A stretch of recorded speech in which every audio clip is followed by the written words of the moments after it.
मैं आज जद पे हूं तो इतना खुशगुमान न हो, चराग सबके बुझेंगे हवा किसी की नहीं। हम डरे नहीं हैं, हम सिर्फ सरकार से अपील कर रहे हैं कि हमें अपना समझिए। हम आपके अपने हैं, इस देश के नागरिक हैं और आप ताकत में हैं। संख्या बल के आधार पर बिल हो सकता है आप पास करा लें, लेकिन आपको यह बात समझनी पड़ेगी कि हम तो वो तारीख हैं, जहनों में रहना है जिसे, कागजी पुर्जे नहीं जो फाड़ डाले जाएंगे। जिस जमीन पर मैं खड़ा हूं ये मेरी पहचान है। आप आंधी हैं तो क्या मुझको उड़ा ले जाएंगे? ये बिल सिर्फ इस देश के मुसलमानों को नीचा दिखाने का और अपने एक ऐसे मतदाता वर्ग को खुश करने का बिल है जिनको इस बिल के पास हो जाने से कुछ मिलेगा भी नहीं। जिल्ले इलाही, जमहूरियत जो है वो नफरत और ठसक से नहीं चलती है, अकड़ से नहीं चलती है।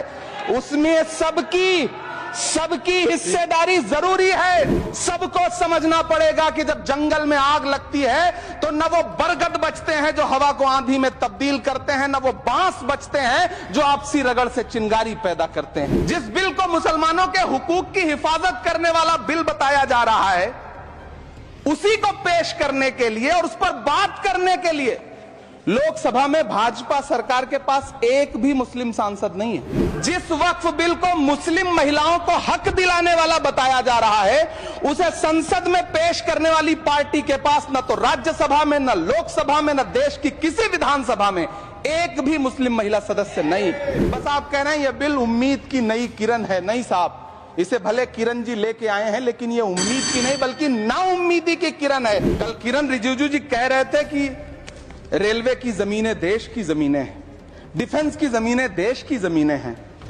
हाँ मंत्री जी हैं, बिल्कुल हैं। तो हम भी तो इसी देश के नागरिक हैं, हम भी तो इसी देश के बेटे हैं। तो वक्फ की जमीनें भी तो इसी देश की जमीनें हैं, उनको पराया क्यों बोलते हैं आप? और मंत्री जी, मैं इस सदन में अलल ऐलान ये कहता हूं कि जब भी इस देश की जमीन को लहू की जरूरत होगी, आपसे 2 कदम आगे इमरान खड़ा मिलेगा। ये मैं आपसे यकीन दिलाते हुए कह रहा हूं। मैं सरकार से कहना चाहता हूं, हमसे हमारी इबादत गाहें तो मत छीनिए ना, हमारे घरों पे बुलडोजर तो मत चलाइए ना, हमारी कब्रों में तो हमें सुकून से सोने दीजिए ना। लेकिन डॉक्टर बाबा साहब अंबेडकर के संविधान को हर दिन कुचलने वाली ये सरकार देश के मुसलमानों से नफरत में इतनी अंधी हो गई है कि खुलेआम देश की संसद में देश सरकार के माइनॉरिटी मिनिस्टर साहब और होम मिनिस्टर साहब झूठ बोलते हैं और देश को गुमराह करते हैं। धन्यवाद मोदी जी, क्या बढ़िया सौगातें मोदी दे रहे हैं आप।